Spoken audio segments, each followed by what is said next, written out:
It looks like that's all a campaign of terror against people, Mm. just to kill the moral of people, just to attack in a New Year night, on a Christmas night, and all the time just to show that they don't have any mercy and everything. And what impact is it having on the morale of people? People are exhausted, people are tired, but I mean that doesn't work because what options do we have? Mm. Um, we know what Russians do on occupied territories, and we know it from our history. If Russia would prevail, that would mean a genocide for Ukrainians. So we don't have any other options than to fight, and we will fight. President Zelensky has promised 1 million Ukrainian-made drones this year to help the fight against Russia. Next year, the enemy will feel the wrath of domestic production, he said in a New Year address. Vladimir Putin, for his part, in his New Year message, didn't specifically mention the war, but said this would be the year of the family, whatever that means. As the war enters its third calendar year, there was more attacks in Ukraine last night. 5 people were killed in attacks in the Russian-held Donetsk region and in Odessa in Ukraine's south. Oleksiy Goncharenko is a Ukrainian MP speaking to us this morning from Odessa. Morning, Happy New Year. Happy New Year to you, and good morning. How are things last night? What did you see? What did you hear in Odessa? Odessa was again attacked by Iranian-made drones, Shahids, like all these last days. Unfortunately, we have one person killed, number of wounded, and I heard everything by my own ears. How the Shahids they have very specific sound of approaching, and then the work of air defense in order to intercept them. Mm. So that wasn't the best New Year in my life. No.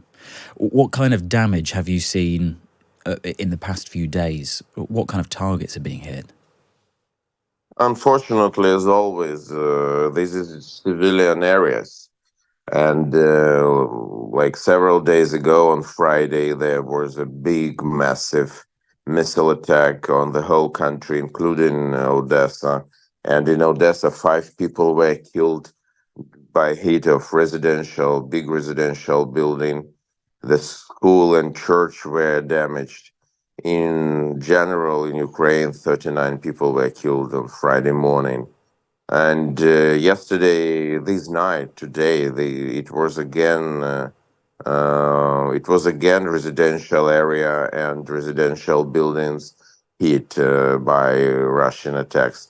I don't know whether they do it consciously or just their weapon is not precise. I really don't know, but it looks like that's all a campaign of terror against people, Mm. just to kill the moral of people, just to attack in a New Year night, on a Christmas night, and all the time just to show that they don't have any mercy and everything.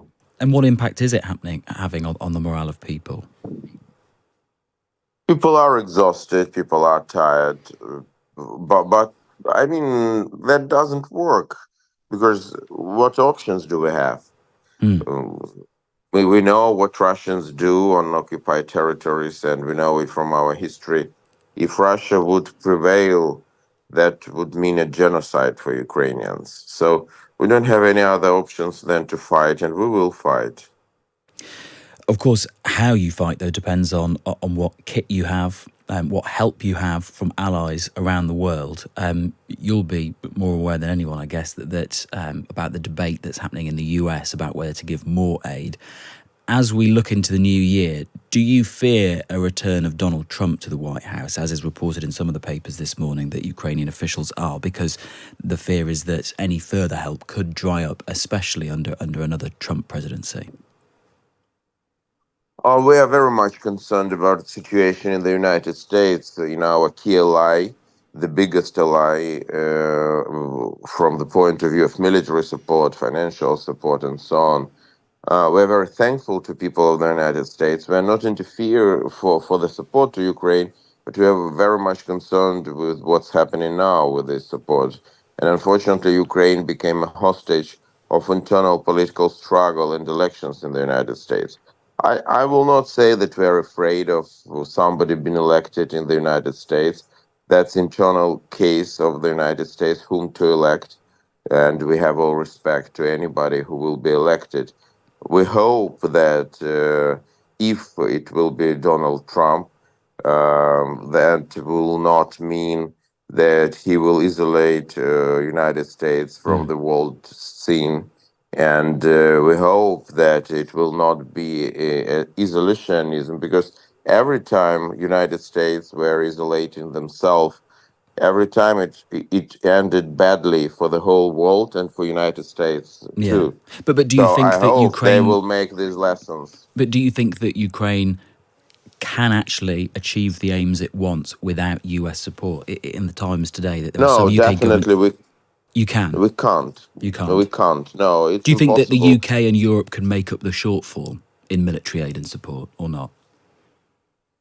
They can fill the gap, at least partly, but without completely without United States support, for us that will be fight for survival, and not a fight for victory. That is clear.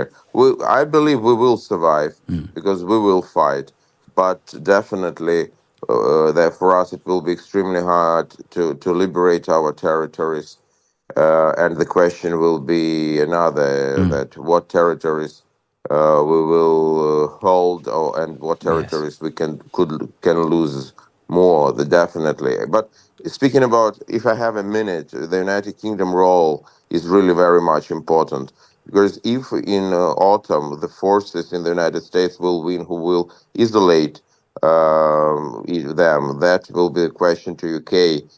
Will they lead the world? Because the world and Ukraine will need UK leadership, like it Yes. was in February 2022. Well, I can appreciate that.